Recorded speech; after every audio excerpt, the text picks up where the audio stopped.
Inaasahan na ang pagdagsa sa bus terminal ng mga uuwi sa mga probinsya bago mag-Semana Santa. Kaya pinaghahandaan na ito ng mga bus operator. Live mula sa Batangas City, may unang balita.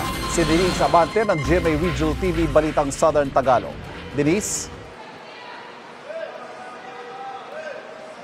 Ivan, inilalatag na raw ng ilang bus operators ang kanilang plano para sa pagdaragdag ng mga kakailanganing bus unit na babiyahe ngayong Semana Santa. Paghahanda raw kasi ito para matiyak na ang mga pasahero ay makauwi sa kani-kanilang probinsya.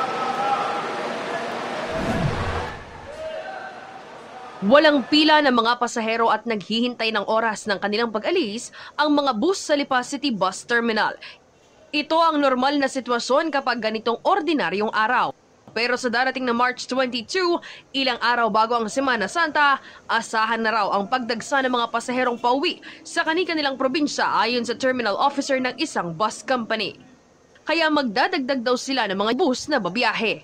Yung aming company at siguro yung other company rin, mag-a-apply din po ma'am ng mga special permit or additional buses para masuportahan po yung pasahero natin dadagsa.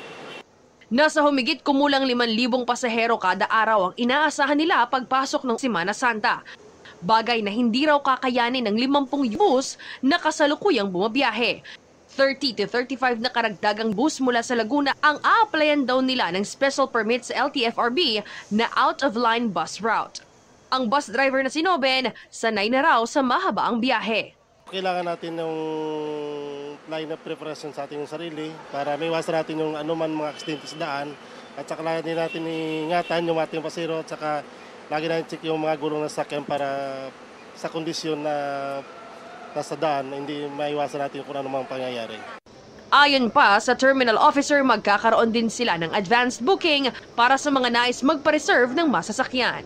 Mas maaga, mas maganda. Huwag na sumabay sa dagsa ng pasahero. Para hindi hahaba yung dagsa ng pasahero sa terminal. Ipatutupad din ang mahigpit na seguridad sa terminal. Nagdurubing kami kung ano yung mga dapat na kailangan tulungan, kung ano yung mga kailangan na ayusin ng mga driver. Magdadagdag sila kapag actually kung kukulan.